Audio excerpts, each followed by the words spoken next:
Ingat Budi Sudarsono, striker legendaris Timnas Indonesia, ini kabarnya sekarang. Sosok Budi Sudarsono rasanya sulit untuk dilupakan oleh pencinta sepak bola Indonesia. Ia menjadi pahlawan kala mencetak gol kemenangan kala Timnas Indonesia melawan Qatar di Piala Asia 2004. Budi Sudarsono telah berpetualang ke berbagai klub dalam negeri maupun luar negeri selama menjalani karir sebagai pesepak bola. Lantas, bagaimana kabarnya sekarang? Menilik akun Instagram pribadinya, Budi tampak aktif membagikan potret kegiatan sehari-harinya.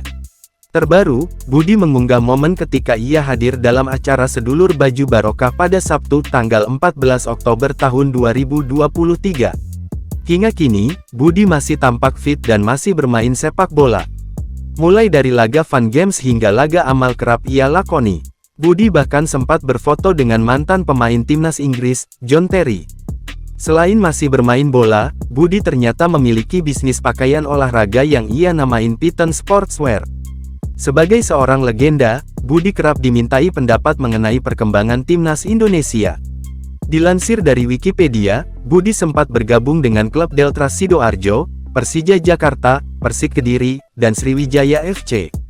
Budi Sudarsono juga pernah bergabung bersama PSS Sleman. Bulan Mei tahun 2013 Budi Sudarsono akhirnya berlabuh ke klub divisi utama LPIS dari kota Nganjuk Persengga Nganjuk dan musim 2013-2014 Budi Sudarsono memperkuat salah satu tim raksasa divisi utama yaitu Persikabo.